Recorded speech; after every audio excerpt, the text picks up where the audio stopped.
Assalamualaikum warahmatullahi wabarakatuh.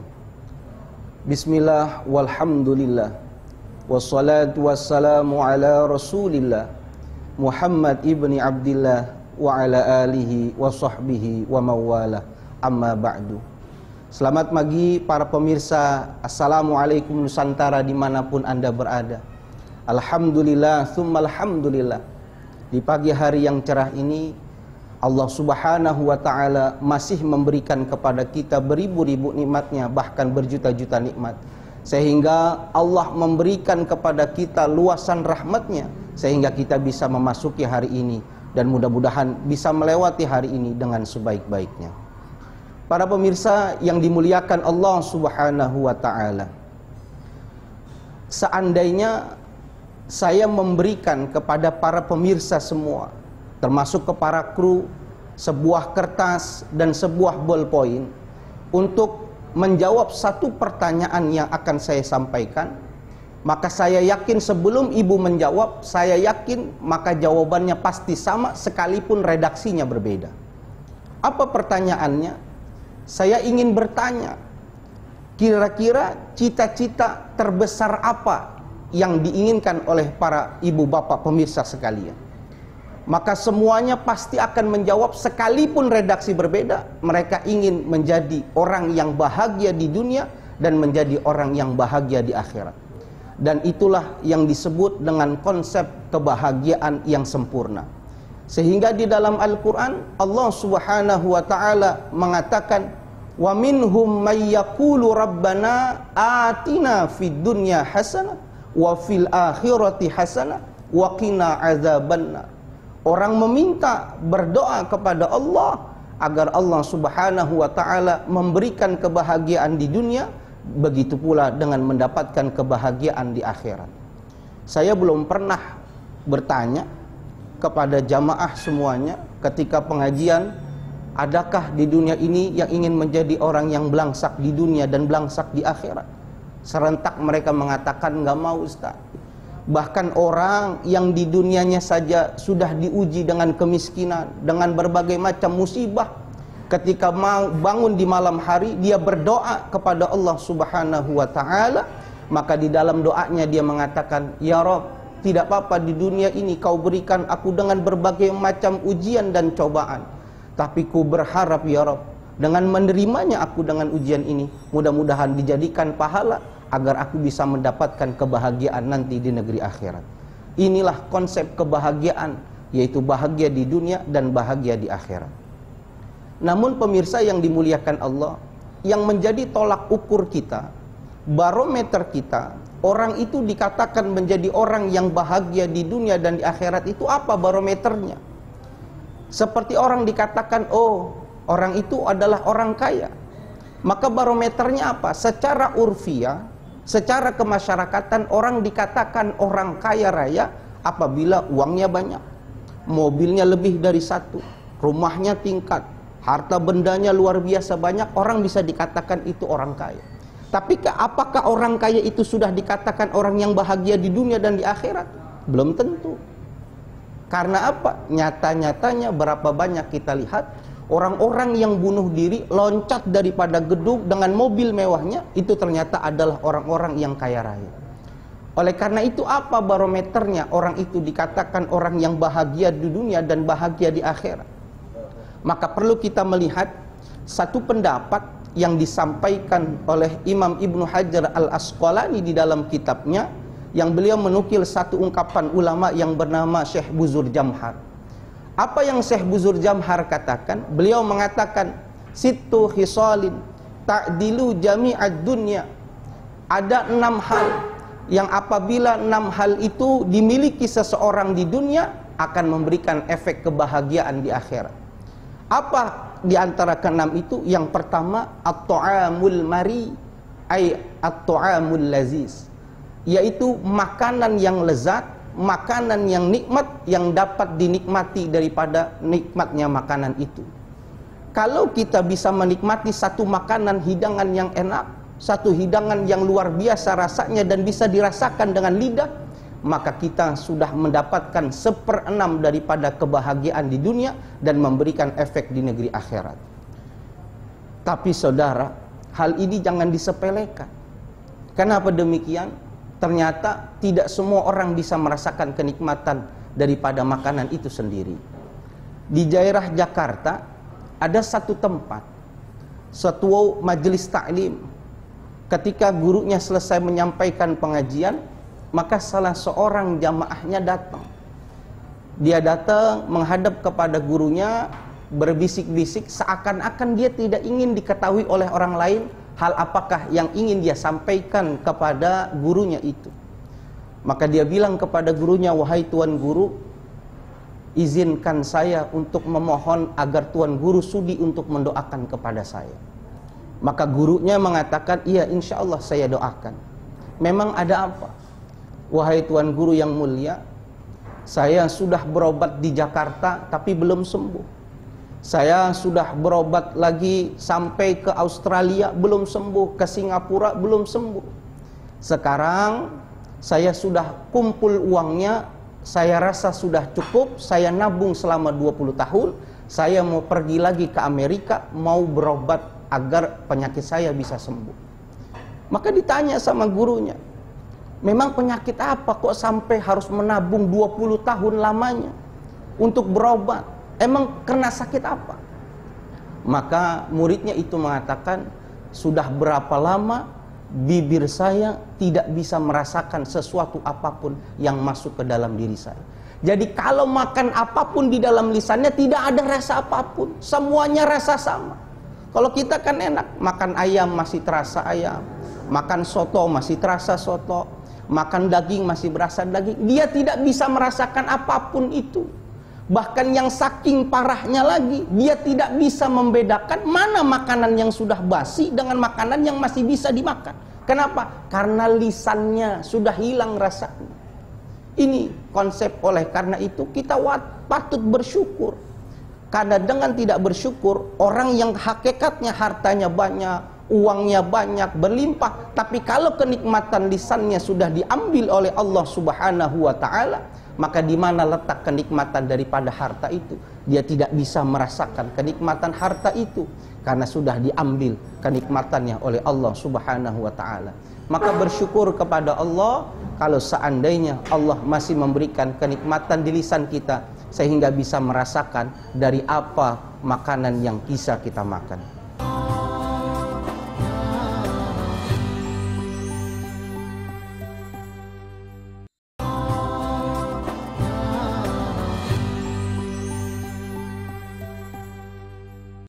Yang kedua, kebahagiaan seseorang bisa dikatakan bahagia di dunia dan bahagia di akhirat apabila memiliki kriteria yang kedua. Apa? Al-waladu salih, kata Imam Buzur Jamhar, dia memiliki seorang anak yang salih.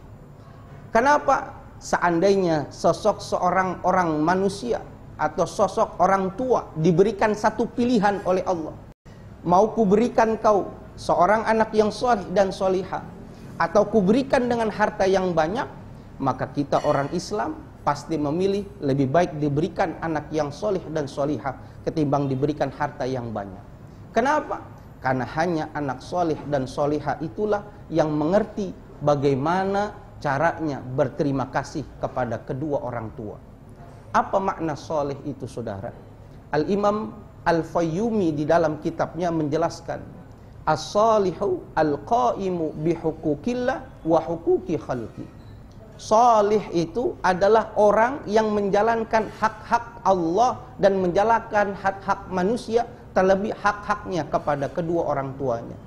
Ibadahnya bagus kepada Allah, salatnya bagus, puasanya bagus, zakatnya bagus, dan hubungan kepada manusianya juga bagus, terlebih hubungan kepada ibu dan bapaknya, maka baru dikatakan orang itu disebut dengan sebutan soleh.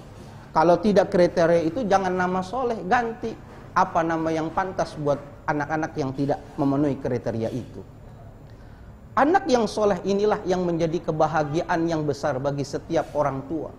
Karena mohon maaf, beribu maaf saya sampaikan, belum tentu orang tua yang memiliki anak kaya raya bisa membahagiakan hati daripada orang tuanya itu. Mohon maaf, belum tentu. Perlu kita ambil hikmah dan pelajaran bagi saya, bagi pemirsa semuanya. Di daerah Jakarta Selatan, di daerah Pasar Minggu, ada satu tempat rumah yang diisi oleh orang-orang tua yang sudah jompo. Siapa mereka yang tinggal di sana? Siapakah mereka yang hidup di sana? Mohon maaf beribu maaf, yaitu orang-orang daerah yang dahulu di kampungnya dia bukan siapa-siapa, bukan orang hebat. Mereka di sana hanyalah seorang petani, seorang pedagang, tetapi ingin mengadu nasib ke Jakarta. Dia siapkan bekal yang cukup, lalu dia pergi ke Jakarta, mengadu nasib di Jakarta dan menjadi orang yang berhasil di Jakarta. Ketika dia sudah sukses dengan usahanya, sudah berhasil dengan pekerjaannya, maka berita kesuksesannya ini terdengar oleh ibu bapaknya di kampung. Maka ketika seorang ibu, seorang bapak mendengar anak yang dahulu dia rawat dengan baik di Jakarta menjadi orang yang sukses, maka hal pertama yang dia lakukan, dia jual harta rumahnya, dia jual harta bendanya, dia milikin uang itu buat apa? Buat dia belikan tiket dan buat bekal nyusul anaknya ke Jakarta. Ketika sudah sampai di Jakarta, datang tanpa memberikan kabar, maka anak laki-lakinya kaget. Kenapa ke Jakarta? Nanti kan bisa dikirim uangnya. Kenapa ke sini? Kenapa? Karena dia malu. Orang tuanya yang datang dari kampung menggunakan pakaian yang tidak pantas, dengan pakaian yang sudah tidak mengikuti zaman saat ini. Terlebih belum tentu bisa diterima oleh istrinya dan ibu mertua dan ayahnya. Sehingga membuat dirinya kaget dan merasa malu. Ibu bapaknya datang mengunjungi dirinya di Jakarta. Maka dengan ringan ibu dan bapaknya mengatakan, wahai anakku, ayah sama ibu pengen tinggal di sini, pengen bareng, pengen kumpul dengan kamu, pengen kumpul dengan istrimu dan anak-anakmu. Akan tetapi anak itu merasa berat, karena bisa jadi istrinya tidak bisa menerima. Bahkan ketika sudah tinggal di situ, tidak satu kali dua kali istri dan ibunya bertengkar. Istrinya sudah merasa tidak nyaman, sehingga apa yang dilakukan oleh anak ini setiap malam memberikan uang kepada ibunya dan membisikkan di telinga ibunya seraya mengatakan, ibu jangan tinggal di sini ya, ibu saya titipkan di panti. Maka ibu itu mengatakan, enggak nak, enggak mau, ibu enggak mau pisah lagi, ibu mau tinggal di sini. Setiap hari datang dikasih uang kalau mau tidur, ibu ini saya kasih uang, ibu jangan tinggal di sini ya bu. Ibu tinggal di panti. Berulang kali dan berulang kali, sehingga hati ibu itu bingung, sehingga pasrah. Ya sudah, kalau memang kau tidak menginginkan ibu hadir di sini, maka bawalah ibu, titipkan ke panti asuhan. Maka salah satunya dititipkan di daerah Pasar Minggu itu, saudara. Maka satu ketika saya mengunjungi ke sana, dilihat ada sosok ibu-ibu yang punya bantal 2. Orang biasanya yang tinggal di situ dikasih bantal cuma 1, tapi ibu ini bantalnya 2. Maka ditanya, wahai ibu, mohon maaf, ibu bantalnya 2, yang lain 1, kok bisa? Maka dengan ringan mengatakan, Pak Ustadz, maaf, ini bukan bantal. Lalu apa ibu? Ini isinya sprei. Bantal ini isinya adalah amplop berisi uang yang setiap bulan dikirimi anak saya buat diri saya. Saya pengen kumpulkan uang ini, tidak pernah saya sentuh, bahkan tidak pernah saya gunakan. Tujuannya kalau saya nanti meninggal dunia, anak saya ambil lagi uang itu, biar dia tahu dan sadar sesungguhnya saya tidak bahagia dengan harta pemberian yang dia berikan. Saya malu, saya kecewa ketika anak saya tidak mau merawat saya di hari tuanya. Saya kecewa, saya ingin anak itu tahu. Yang lebih sedihnya lagi, saudara, ada sahabat dari ibu ini belum lama meninggal dunia. Maka dari pihak panti menghubungi anaknya, mengabari bahwasannya ibunya sudah meninggal dunia. Maka yang paling menyakitkan hati, miris kita mendengarnya, Ketika anak itu diberi kabar ibunya sudah meninggal dunia, dia cuma mengatakan, baik, nanti saya kirim supir saya untuk membawa uang yang cukup untuk mengurusi daripada penguburan jenazah daripada ibu saya. Dia nggak sempat hadir di hari di mana ibunya harus dikuburkan karena satu kesibukan dan lain sebagainya. Apa itu yang dikatakan orang tua yang bahagia memiliki anak yang kaya raya? Belum tentu. Inilah yang membuat hati seseorang sedih. Tapi bagi seorang anak yang soleh, dia tidak akan pernah melakukan hal itu. Karena teriang-iang di telinga seorang anak yang soleh satu pesan Nabi kita Muhammad SAW. Siapa seorang anak yang mendapati ibu bapaknya atau salah satu daripada keduanya, tapi tidak bisa menyebabkan dirinya masuk ke dalam surga, maka anak itu termasuk golongan anak-anak yang mendapatkan laknat dan kemurkaan yang besar di sisi Allah Subhanahu wa ta'ala.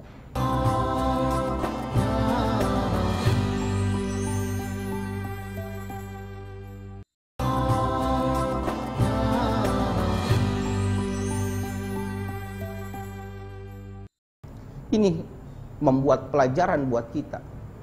Jangan jadikan anak kita menjadi anak yang kaya raya, tapi menjadikan anak kita anak yang soleh dan solihah. Lebih parahnya lagi bagaimana para pemirsa yang dimuliakan Allah. Di Belanda, yang katanya dikenal sebagai negara yang menjunjung tinggi hak asasi manusia, tapi Belanda juga adalah salah satu negara yang meratifikasi hukum etanasia. Bahkan hukum etanasia ini pengen dibawa ke Indonesia, dan ketika sudah hampir sampai di Indonesia, kita dengar selentingan dari berbagai macam perguruan tinggi, salah satu yang di Jakarta, guru besarnya mengatakan boleh lakukan itu. Apa etanasia itu? Kalau ada orang tua yang sudah tua renta, sudah tidak produktif, kencing di tempat, buang air besar lagi di tempat, sudah tidak bisa mengapa-ngapa lagi, hanya kecuali di dalam kamar itu, maka seorang anak boleh pergi ke Menteri Hak Asasi Manusia, membawa surat, lalu dibawa ke Menteri Kesehatan, lalu dibawa ke rumah sakit. Surat itu dibawa ke rumah sakit, diberikan kepada dokter tertentu. Untuk apa? Untuk dietanasia ibu bapaknya ketika dalam keadaan tidur, disuntik mati oleh anak itu atas izin anaknya. Apa ini yang dikatakan sebagai seorang anak yang soleh dan solihah? Ketika dia tahu ada orang tuanya yang menjadi ladang amal ibadahnya, bukan dijadikan hal itu sebagai bentuk pengabdian pada akhir kehidupannya, tapi justru dia menyuntik mati daripada orang tuanya yang sudah dianggap tidak produktivitas. Yang perlu kita ingat, kita bangun. Apa yang kita lakukan saat ini terhadap orang tua kita, sesungguhnya hal itulah yang akan kembali kepada diri kita masing-masing. Al-Imam Abu Lais Nasr bin Muhammad Samarqandi di dalam kitabnya menceritakan, ada Imam Al-Banani menceritakan ada sosok seorang ayah yang di satu tempat dipukul di hadapan umum oleh anaknya.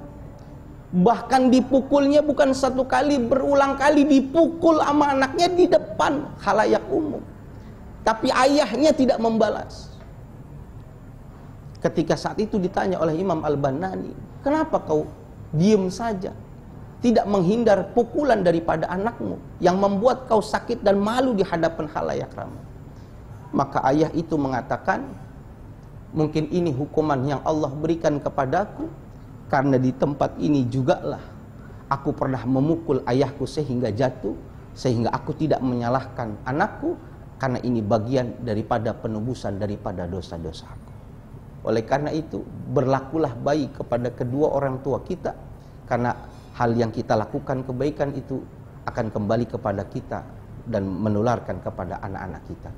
Para pemirsa yang dimuliakan Allah Subhanahu wa ta'ala, maka yang ketiga, apabila kita memiliki hal ini di dunia, maka kita akan mendapatkan kebahagiaan pula efeknya di akhirat.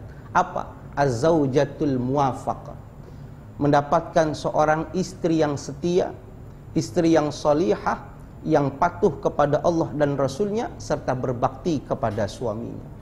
Oleh karena itu, Rasulullah sallallahu alaihi wasallam sebagai penyambung lisan dari Allah, menyambung lisan daripada Allah Subhanahu wa taala, memberikan aturan dan ajaran kepada para laki-laki sebelum dia menjadi seorang suami, sebelum dia menjadi seorang ayah, hendaklah ia mencari, memilah, memilih perempuan manakah yang pantas untuk dijadikan istri dan pantas untuk dijadikan ibu bagi anak-anaknya kelak.